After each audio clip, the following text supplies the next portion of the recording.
अस्सलाम वालेकुम स्टूडेंट्स। आज की इस वीडियो में हम डिस्कस करने जा रहे हैं चैप्टर 2 इलेक्ट्रोस्टैटिक और उसके main important topics specially Coulomb's law. तो फर्स्ट ऑफ ऑल स्टार्ट लेते हैं कूलम लॉ से। कूलम्स लॉ के अकॉर्डिंग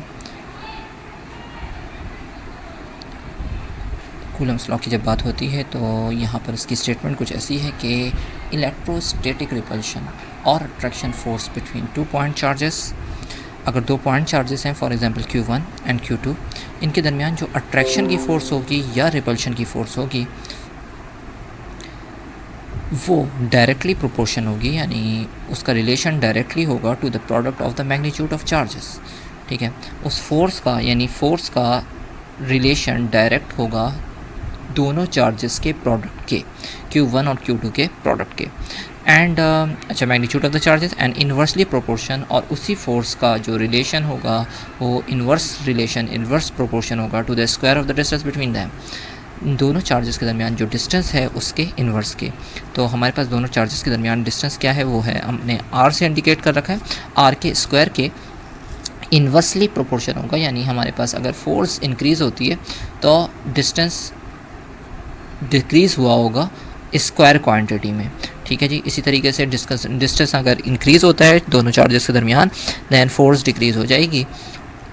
और ऊपर वाला रिलेशन जो था Q1 और Q2 का प्रोडक्ट इंक्रीज़ होना, यानी प्रोडक्ट मींस Q1 और Q2 का की क्वांटिटी, जो चार्ज की क्वांटिटी है वो अगर इंक्रीज़ हो जाएगी दैन फोर्स हमारे पास आल्सो इंक्रीज़ हो जाएगी, और उसके चार्जेस के डिक्रीज़ होने से, के प्रोडक्ट के डिक्रीज़ होने से फोर्स भी डिक्रीज़ होगी।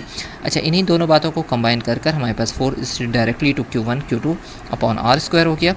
Q1 Q2 upon R square तो सेम एज इट इज़ आ जाएगा, लेकिन जब प्रोपोर्शनलिटी का साइन हटाकर हम कांस्टेंट लगाएंगे दैन वहाँ पर एक हमारा जो टर्म आएगा वो K का आएगा।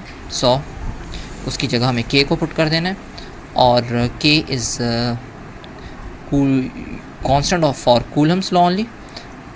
ठीक है जी, तो F is equal to K Q1 Q2 upon R square. और जब हम इसी कूलम्स लॉ को वेक्टर फॉर्म में इंडिकेट करेंगे दैन R12 ये हमारे पास एक यूनिट वेक्टर जो कि डायरेक्शन का बताएगा, यानी Q1 और Q2 पर लगने वाली फ़ोर्स की डायरेक्शन क्या है। फोर्स लग रही है 1 की 2 पर। ठीक है, तो इस तरह से हम इंडिकेट कर देंगे इसके। फिर F12 exert force exerted by 1 जो है फोर्स लगा रहा है Q2 चार्ज पर।